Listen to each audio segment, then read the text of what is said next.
Southern California's Inland Empire was among the hardest hit regions in the nation in terms of failed businesses, job losses, and home foreclosures in the wake of the Great Recession.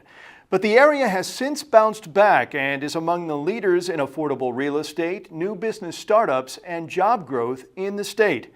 Yet the Inland Empire, which includes all cities in both Riverside and San Bernardino counties, does not have the favorable reputation that many of its citizens and business leaders believe it deserves.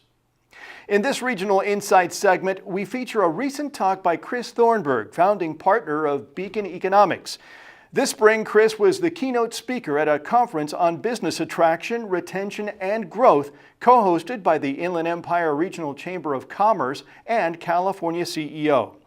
In his presentation, Chris Thornberg presented his office's research and analysis, which illustrates the economic and lifestyle advantages of the inland Southern California region.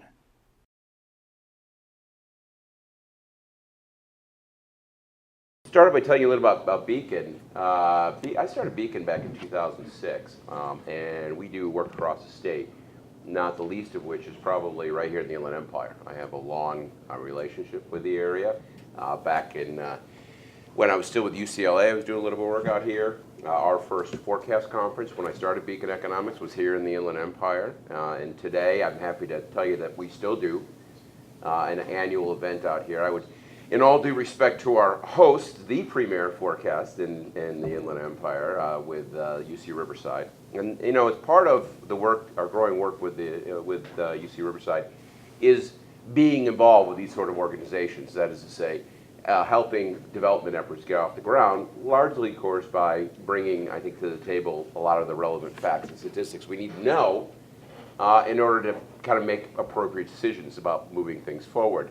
It is funny looking at that video because, wow, it does paint a grim picture, and in all due respect, obviously if you're working for an organization like yours, you're going to see the problems. But if you take a step back and look at the economy as a whole in the Inland Empire, you get a lot different picture. But before I get there, I'm going to take a quick step back and kind of give you a picture of what's happening in the broader economy, as the case may be. If you weren't paying attention last Christmas, Santa Claus came to town in a relatively large way. Right off the bat, we saw at the end of the year solid acceleration in domestic demand. Labor markets turned a very real corner. Credit is expanding on many levels. We, of course, had the wonderful little late year gift of rapidly declining oil prices. And of course, California, written off by many as, shall we say, a failed economy because of our bad business climate. Quite the opposite is right now surging ahead at a very real level. And all these positive trends are continuing right into 2015. Yeah, we're going through a bit of a slowdown in the Q1, just like we had last year. But unlike last year, this one's not going to go negative. And candidly, again, all the forces are transitory. We have the additional benefit this year of worker wages about to start rising, interest rates, which have been such a nice boost. Well, they're not rising. They're not really going anywhere. Financial markets have not gotten into a bubble yet, although if that trends continue, they might and then by the next year or so. But right now, it's still relatively stable. Housing market is yet again starting to accelerate. Commercial activity is picking up. And, of course, on net, those gas prices will continue to fuel us because we expect those to stay low for a while. So lots of good news out there, to say the very least. One of the big drivers, of course, of the U.S. economy is the fact that consumers have been spending more and more. In fact, they added about 1.72% to the economy last year, and will add probably a similar amount over the course of this year, largely because, of course, payrolls have been growing at a very good basis. Last year, the U.S. economy added a little over 3 million jobs. A lot of folks have talked about how that's the best number we've seen since the late 1990s. Now, mind you, we have to keep in mind that in the late 1990s, that was a it was a very, very hot economy. In fact, almost a little too hot, as a lot of us know, benefit of hindsight, having to do with the technology things going on. This time around, that 3 million jobs is really finally starting to get out of the jobs hole that formed over the course of the Great Recession. In other words, these are the numbers that we need to start turning the corner to get to a healthy labor market, wages starting to rise. The U6, which of course includes the underemployed and discouraged workers, continues to fall actually at a more rapid pace now than it did before. Again, relatively good news for workers out there because those markets really are starting to tighten up. California, and it's funny, about 6-7 months ago I was at a bond buyer conference in San Diego. Bond buyer conference, for those of you who aren't familiar with this, when various sellers of bonds, typically a bunch of public agencies get together with buyers of bonds, and they have a bunch of events. There's a bunch of economists, a whole bunch of actuaries, a lot of financial bond people. In other words, it's probably the most boring conference you could ever possibly go to. But we were on a panel, and the head of my panel was an economist from Standard & Poor's, and she sent this question out to us. She said, looking back a few years, 2009-10, everyone was saying that California would fail like Greece to Detroit. Things look different now. What has happened to turn things around? Well, the first thing I had to correct was this idea. First of all, not everyone was saying that. In fact, the idea that California was going to fail like Greece or Detroit is, candidly, completely preposterous at every level. Yes, we had a tough go-around. There's no doubt about it. When you think of what happened in California in 2008, 2009, you have to understand we were the center, and by the way, Inland Empire was the center of that center, of the subprime collapse. You think of lending and the bubble economy that formed at the back end of that, it was enormous, and of course, when you took all that energy away, the subsequent collapse really hit our economy much harder than other places. But those are all transitory effects. They're cyclical effects. They're not structural issues. Structural issues are the kind of things that tell us what's going to happen over the next decade. Cyclical issues are the things that are going to go away in a couple of years when the forces of that cycle start to fade away. Indeed, what you're looking at now is the fact that those forces, those negative forces that hit our economy so bad in 2008, 2009 have really started to leave. And the underlying strength of the California economy is coming back. Yes, you've heard it all. We're overregulated. We're overtaxed. People, that's probably true at some level, to be perfectly honest with you. But here's what's not true. People and businesses fleeing. Quite the opposite. Does anybody drive on the highway on the way over here today? Weren't you begging some of those people to go ahead and move to Texas as soon as possible, right? Please get out of my way. It's funny because it is this thing. Here's the reality. Is this a good business climate state? No. Does it matter? Not that much. Because every economy in the U.S. has certain positives and certain negatives. And here's the key. While California is a tough place to do business, it nevertheless is the best place to do business in the country in many ways, from an advantage of location and climate and the people who are here. And I could go through a whole litany of universities and everything here points up. And really, in a sense, it doesn't mean the business climate is an issue. In fact, one of the reasons we work with chambers of various sorts is because of the fact that the mission of the chambers is to help improve the business climate. But it's not because if we don't do it, we're all going to collapse. It's because when we improve the business climate, guess what? We make all our lives a little better. And that's a great thing for us to be working on, to say the least. So how good is it? Well, it's funny, there's a bit of an issue. A few years ago, the BLS, which is the Bureau of Labor Statistics in Washington, D.C., they used to allow the State Employment Development Department, the EDD, to do their job estimates. About 4 years ago, they decided to take it back because they didn't think the EDD was doing a good job. Well, needless to say, now that D.C. is taking it back, let's just say they haven't been doing a very good job. In fact, it's been kind of a mess. And what's interesting is at the beginning of every single year, we get a big re-benchmark. That is to say, they get some new data and they completely redo their estimates for the previous 15 months. And this is what I want to show you because I think it's it's a nice picture of what's been happening. Back in 2012, we started growing a little bit more. We started the year growing at about 1%, but we got a little bit of acceleration, 2%, slowed down towards the end of the year, 1.5%. That's what they said. And we got to the new benchmark, and they go, well, actually, that didn't happen. In fact, we grew close to 2.5% during 2012, but then through 2013, we saw a big deceleration down to about 1.5% again, right? So things have slowed down already. And then we got to the beginning of 2014, and they said, well, it turns out we screwed that one up too. And the economy actually was growing well over 3% all the way through 2012 and 2013. But they told us it slowed down to 2% at the end of the year. We saw a slowdown in job growth in California at the end of the year. So among my office of Beacon Economics, the question wasn't, was it going to be an upward revision? The question was, how big of one? We had a little office pool on that one. I didn't win, as the case may be. But as it turns out, the revisions look something like this. Now, basically, for 3 straight years, the California economy has been adding well over 3% to its labor force on an annual basis. And of course, what that means is over the last 20 years, California has added about 30% to its overall payroll labor force, compared to that 20% for the balance of the United States. In other words, failed economy, quite the opposite. Indeed, we're probably one of the leading economies out there right now. And by the way, I put this in perspective. That means the California economy added, what was it, about 500,000 jobs last year? I think that's what the number was. Wait, no, not half. Was it 500,000? Yeah, I think like 500,000. Which is, yeah, 500,000 jobs. And to put that in perspective, that's 100,000 more than Texas did last year. That's indeed, we beat Texas out. And of course, that means about 1 out of every 6 jobs in the United States was formed right here in the state of California. Now, where, of course, well, the answer is a broad mix of areas were revised upwards. But here they are, the biggest economies in the state. San Jose, number 1 on the list, 5% growth there, not much of a surprise. And then the big surprise comes with number 2 and number 3 from a growth perspective. That would be, of course, Fresno and the Inland Empire. Number 2 and 3 in the state. Inland Empire added 4.4% to its labor force over the course of the last year. Big numbers. Lots of new jobs out there. Well, where are all those jobs coming from? Well, on a year-on-year basis, logistics, of course, one of John Husing's favorite sector, as he likes to talk about all the time, definitely on fire, 12.6% there. But number 2 on the list, 11% growth in administrative services. These, of course, back office operations of various sorts, growing very, very, very well right now. Professional services, up 7%. Professional jobs, by the way, that's high-paid occupations of all sorts of various sorts, from architects to lawyers and accountants, wholesale trade, construction growing very nicely, financial activities growing very nicely, hospitality. Interestingly enough, only 1.1% in terms of manufacturing, but guess that, that's one of the better numbers in the state. In fact, it's probably one of the only economies in the state adding manufacturing jobs right now.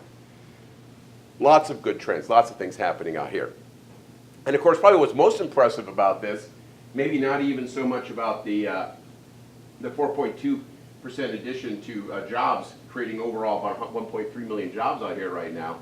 And to put this in perspective, by the way, the Inland Empire economy, if you stripped it away from Orange County and LA County, as the case may be, again, 4 million people, you're talking about an economy that's actually about the same size as Pittsburgh. This is a big economy. What's funny is people forget that all the time because, you know, there's this constant sort of comparison to what's due west of here. But if you take a look at here, what's interesting is we've got 1.3 million jobs out here, but you have about 1.9 million people in the labor force out here. Oh, and by the way, the unemployment rate for that labor force is about 6.5%, which is 2.4 percentage points lower than it was last year. So very solid numbers across the board, to say the very least. Now, where's all those workers coming from? Well, as you probably know, it has a lot to do with commuting. One of the most important parts of the labor force here are the people who actually get in their cars and drive west on a daily basis for jobs in Orange County and LA. Very large numbers here, and of course that's been growing very rapidly over the course of the last couple of years as well, with the overall increase of jobs back west of here. How important is this? Well, we did some community studies on this. And one of the things that's interesting is the average worker who lives in the Inland Empire but works in Orange County or LA actually makes more money than a worker who lives here in the Inland Empire or works here in the Inland Empire.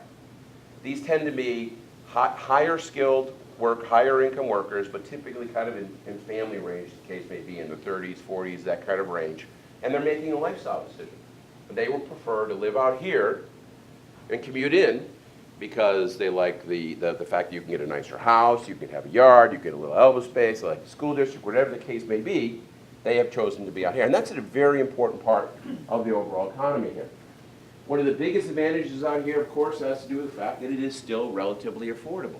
If you look across California and say, what's the one biggest problem the state has, the answer is actually the very, very high cost of housing, which in turn is generated by the fact that we don't build enough housing. We have 12% of the nation's population. For the last 20 years, we've built about 8% of new housing, to put that in perspective. Result of that, worse affordability in the continental United States. We have one of the worst overcrowded housing situations. And yeah, a lot of people do leave. But the people who leave California are not high-income earners. In fact, it's low-income earners, people who can't afford a living here. A house here, you know, proper, I want a nice house. Can't afford it here because I'm only making $60,000 a year. I'm going to move to Texas, as the case may be. And if you look at that pattern of migrations in and out of state lines, lower income folks leave, higher income folks move into the state. Now that disadvantage at the national basis is actually the advantage here in the Inland Empire. Because one of the biggest flows of people into the area are people, again, leaving those high housing costs behind and moving in from Los Angeles and Orange County. And indeed, the forces of migration, which were so powerful at the start of the decade, look at this, a couple of years, 100,000 net people moved into the Inland Empire. Now that went, of course, flat over the course of the downturn, but it's just now starting to be positive again. People, again, are looking into this area, and there's jobs, there's opportunities, and, of course, there's housing. And people are coming here. And you're starting to see it. You're starting to see the investment in the ground level stuff. You have new structures, non-residential structures starting to grow, particularly in San Bernardino.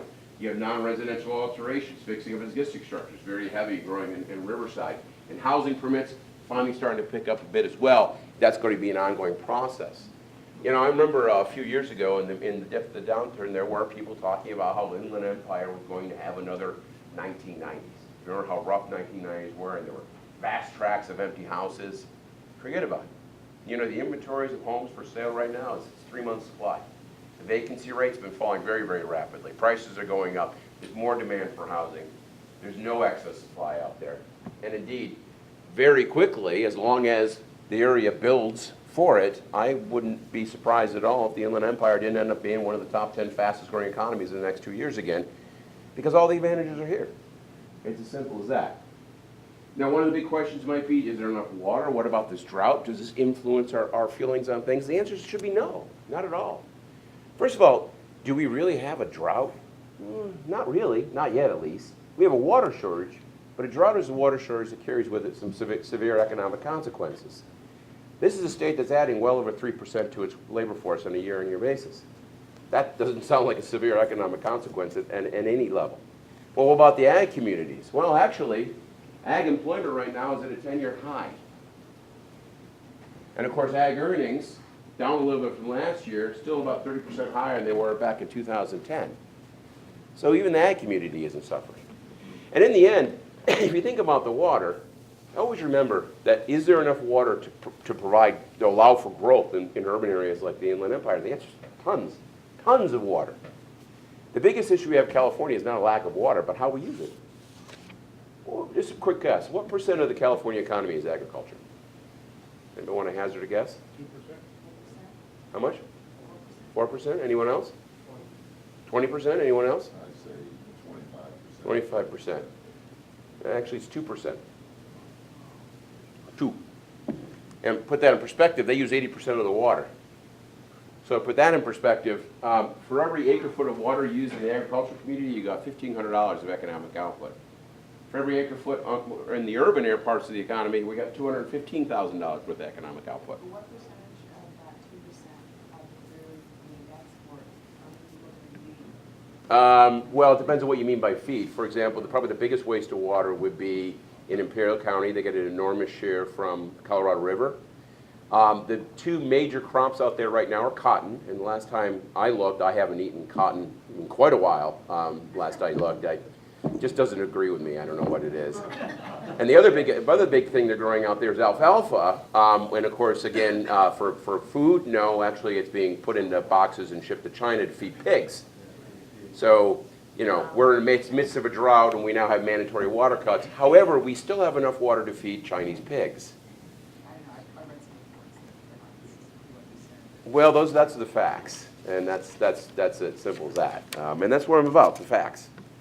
Ultimately, the problem we have here is the fact that we just have to take a step back and recognize that the water allocation systems are really broken in this state. And when you look at ag still succeeding despite the quote-unquote drought, you start to realize, of course, that we can do a lot more with what we have if we just have proper systems of allocation put into place, as the case may be. And the first step of this, of course, is, again, to get some of these facts out there. So add it all up, things are going well, and you know, you're already starting to think ahead, as well you should. The crisis is gone. It's now time to think ahead, and that's, of course, thinking at the state level, business climate issues, how do we make sure that we have CEQA reform and water use reform, things like that, but also thinking about locally in terms of how you drive economic growth here. And I'll just leave you with a couple words on economic development. I'm not a development guy, never have been. I'm an economist. It's a different field. We're related, we dance a lot together, but I don't pretend I have the answers to how to grow an economy. But I think I can create a framework which helps people to understand things. First of all, when you're thinking about economy, there's two kinds of jobs. There's what we call the internal and external jobs. Internal jobs are jobs that are here to service the local population. Take, for example, retail, hospitals, medical buildings, tax preparers, as the case may be, retail. All these jobs are here because people are here. And by the way, with more people moving here, that's going to be more of those jobs. So in a very real sense, internal jobs are part of the package. They come with overall economic growth. The real big drivers, however, of any community are what we call the external sectors. And external sectors are those sectors that don't basically sell their product to people who live in the area, but sell it to people outside the area. And you think about areas like San Jose, for example, and computer technology. And you have Los Angeles in the movie industry, as the case may be. Obviously, one of the big export industries here in the Inland Empire is logistics, in as much as it's a big part of the local economy. Back office operations are also a big and growing part of the economy. But as time goes on, what you really want to do is be thinking about what I'll call versus short-term versus long-term kind of things. In the short term, take your natural advantages, look at the natural trends, say, for example, logistics, and you work with it. Understanding the logistics, at least in the short term, is a great path ahead. But in the medium to long term, the real success here is going to be, of course, getting higher end jobs, higher paid jobs to go to more skilled individuals. The good news is the labor force is already here. Those are those commuters. It's just a function of now convincing the businesses that take those commuters west every single day to reopen their operations out here. And as the overall Southern California economy grows, that's going to continue to occur. It already was occurring last time. It just got drowned out with all the noise over the housing markets. But this time around, it seems like the real deal. And if you look at those structural jobs growing out here, you can already see those things coming along. So, the big picture, things are good. And they're getting better. But again, that means it's time to start focusing on midterm challenges. And the best way of doing that, of course, is to work with groups like the Chamber. For more information on Chris Thornberg and Beacon Economics, visit beaconecon.com. And to learn more about the Inland Empire Regional Chamber of Commerce, click on over to iechamber.org. For Regional Insights at California CEO, I'm Jeff Allen.